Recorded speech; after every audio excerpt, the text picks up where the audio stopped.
Welcome to today's video. As we mentioned on our last video, a big project that we're trying to get done this fall and this winter is getting irrigation all the way out there to the back beyond my daughter's garden space, which from right here where I'm standing is 440 feet, which means that we've got a long trench to dig and we've got a lot of pipe to put in the ground in order to increase our capacity and our ability to grow more and more and more plants. So today, as we're working on this project, we're going to bring you guys along with us and kind of show you what this looks like and what this might have to do with you. And really, this may not be as daunting of a task or as impossible of a task as you think it is. So we're going to try to show you that on today's video. So this is a trencher that I have rented for the day today, and it won't take the whole day. I don't know exactly how long it'll take, but you can get this at a common tool to rent at your local tool rental store. And for the day, this is costing me about $250 or $280 all in to rent this for the day. And I can use it as much as I want to, as long as I fuel it back up before I go. So you can cover a lot of ground with a trencher like this. And where we live, I'm only going to put this pipe about at most a foot deep in the ground. But if you live somewhere where your frost depth requires you to bury it deeper than that, this particular model will dig a trench about 3 feet deep, which is really deep as far as I'm concerned, but some places require that. But you get the idea, and that is that getting a piece of equipment like this for the day is really easy. It's cost effective. It saves you a ton of work and a ton of time from trying to dig this by hand, which as far as I'm concerned, with a piece of machinery like this, it's ridiculous to even think about doing that. But just letting you know what we're using today, and we'll show you kind of what this thing looks like running. So let me show you the process of getting this pipe in the ground, and then we'll talk about what this video is actually about.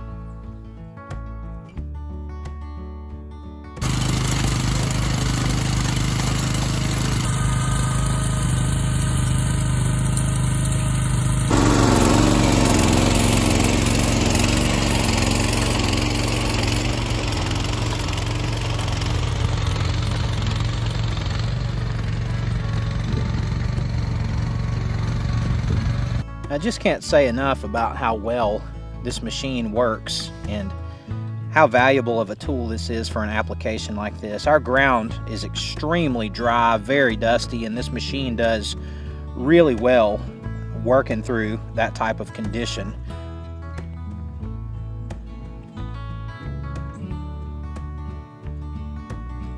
Once we got the trench in place, just kind of walked beside my truck and my trailer, unloading these pipes one at a time. Chloe driving the truck and I'm taking these pipes off. And listen guys, these are 20-foot long pieces of pipe, and if you've never hauled pipe that long where it's hanging way off your trailer like you see here, let me just warn you, be really careful with this. You can take out a mailbox, you can take out a speed limit sign, you can take out a guy walking down the road. Not that I did any of that, but just take care as you do it. So that's worth mentioning. And we're laying the pipe out there to put it all together outside the trench. Then one by one, you just glue them together with PVC primer. That's the purple stuff there, and then the glue. And you guys have seen us do plenty of this kind of work. And you just take all these pieces of pipe, I think there were about 20 of them, and you just glue them together. And the next thing you know, you've got this long piece of pipe. It's almost like a hose. And then we went and stuck it in the hole in the trench. I don't know if that's how you're supposed to do it. That's how we did it, and it worked fine for us. And the main reason I did it this way is because it's very dry. That dirt is almost like sand, and it just falls in the trench quickly, and we were trying to not disturb the trench. So we figured if we put it together on the outside and just laid it in all in kind of one motion, more or less, that we would wind up knocking less dirt back into the hole before we wanted to. So this worked out really well, and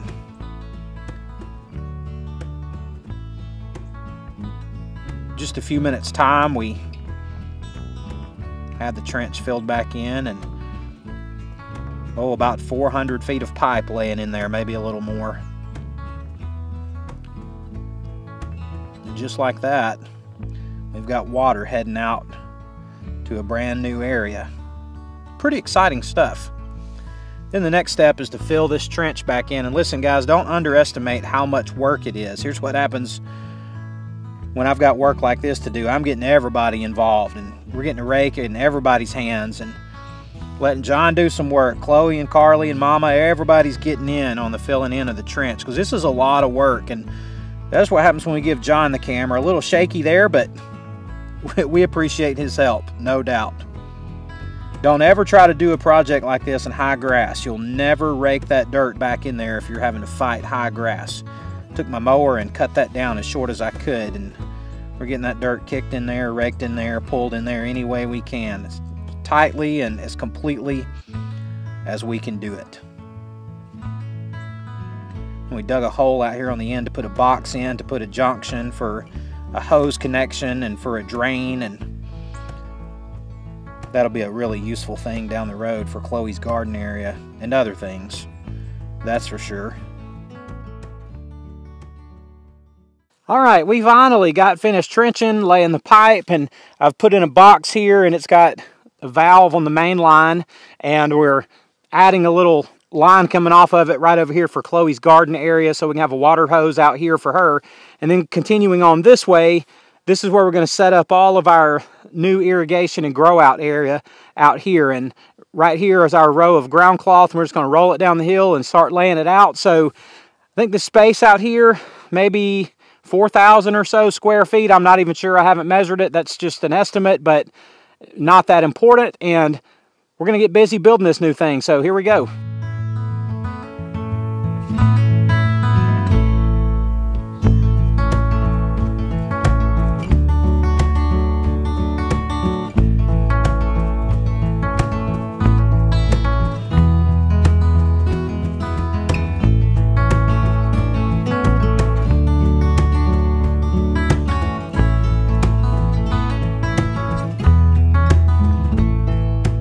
All right, folks, we got it laid out here behind me, going all the way around this way and all the way back up there. It's just about 60 feet by 60 feet, give or take a little. So a lot more growing space, and we can expand it another 100 feet or 200 feet back towards that wood line back there if we needed to. So we got all the growing space we're going to need. So we're so glad to have this part done. Now let's talk about why all this matters so much. Now we've got everything put together out here as far as our ground cover goes, and I've got my pipe out here, and it'll take me about half a day to put my T-post in and actually set all the irrigation in place. But I want to take a minute kind of towards the second half of this video to kind of talk about infrastructure and how important it is. And I know there's no glamour at all. There's no excitement. A video with an infrastructure type of title on it is not real clicky, and people don't get real excited about it. But let's talk about how important it is that we understand the significance of building our infrastructure out. Now, when we talk about infrastructure at the most basic level, we're talking about all the parts of our business that, especially in a nursery, let's talk specifically about a nursery, but we're talking about all the parts of the business, all the expenses of the business, all the systems of the business that don't wind up going home with someone. So what does go home with someone? The plant goes home, the pot, the potting soil, the fertilizer, all of those things go home in someone's car. And I mean physically go home in someone's car, but we know that there's a lot more than just those things are required to get your plants to grow. So what are some of those things in a nursery? What is your nursery infrastructure actually consist of? Well, let's talk about what mine actually consists of. I've talked about it a lot, but this ground cover, I have it almost everywhere that I have plants, whether it's out here in the field or it's up there around the main part of the nursery. I have ground cover everywhere, and this serves multiple purposes. It gives me a place to lay my plants on the ground, though, primarily without the intrusion of weeds. So weeds don't come through this ground cloth. And if you don't have somewhere to put your plants, your pots on the ground or on some sort of surface, you're not going to be able to have a nursery. You just can't do it because weeds are going to take you over no matter what. In addition to the ground cover, we have irrigation.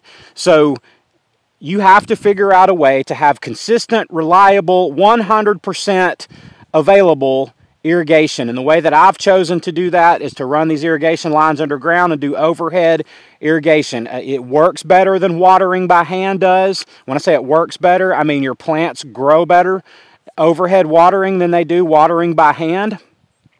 And this is the way that I've chosen to do it, and it requires a lot of work, a lot of digging, a lot of PVC and gluing and figuring out spacing on everything and how much of this and how much of that you need.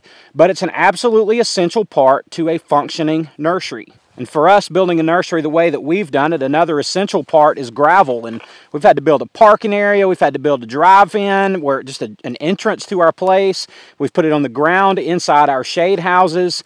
And for us, we've had to have a lot of gravel. Well, it's a huge expense, also known as infrastructure. We also have hoop houses that we build, shade coverings that we built, propagation equipment that we have had to install. And, you know, one of the ways that I like to think about this is like investing. So, you know, sometimes the thought of investing into a 401k, some sort of retirement plan, is like, oh, I just don't have the money to put that into that at this time in my life. Well, here's the thing. If you're an investment-oriented person and you even understand what that even means, then you know that you can't afford to not do that. There may be times in your life when you have to delay it for a while, when you have to pause it for a while, but if you're going to ever have that future payoff, you have to pay the price for that today. So in a nursery business, you've got the same type of thing in place. You have to put the expense and the work and the money and the effort in building your infrastructure up front. You have to make that investment today in order to have a place and a means to grow out all these plants you're going to sell. It's so easy for us to think about the beautiful blooms and the beautiful greenery and the customers and the cash and making money. It's easy to think about that, but don't get lost and lose sight of the process that it's going to take to get you there, and embrace that process. I mean, embrace the ground cover, embrace the irrigation, embrace the weed control, and embrace the gravel and all the expense. Embrace it. It's part of it. It's not torture. It's not bad. It's not a necessary evil even. It's part of what it takes to make it work. And the more you invest into your infrastructure, the more time, the more sweat, the more money that you put into your infrastructure, the greater your payoff is going to be in the long term. And if you're in the nursery business as a grower of any sort, of any size, you have to have a long-term view of what you're doing. And if you don't, you're just not going to make it. So there are days when we have to work out here all day long. I work by myself or my family's with me, and all we're doing is grunt work and dirty work, but we're doing it for long-term payoff. And we are keenly aware that that's how this business works. So that's why we put in the money and the hours and all the rest, is building out the stuff that's not glamorous and that doesn't show out front and, you know, that doesn't look pretty, but it builds our bottom line. And that's really what we're seeking to do more than anything else. You know, if you think about this in terms of manufacturing, you're manufacturing plants and your nursery is your factory.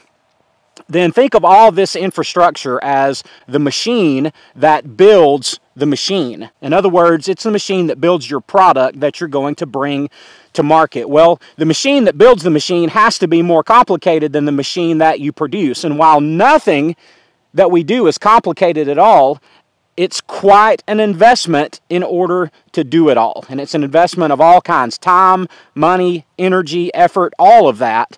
It's an investment of all of that. So you want to spend a lot of energy and effort and thought into building your machine that builds your product. So guys, that's it for today. I hope that's some useful information to you, and I appreciate y'all coming along with us. And if it's all the same to you, I'm just going to keep building my nursery. That's what I'm going to do. So like always, I appreciate y'all watching today. I love y'all, and I look forward to seeing you on the next one.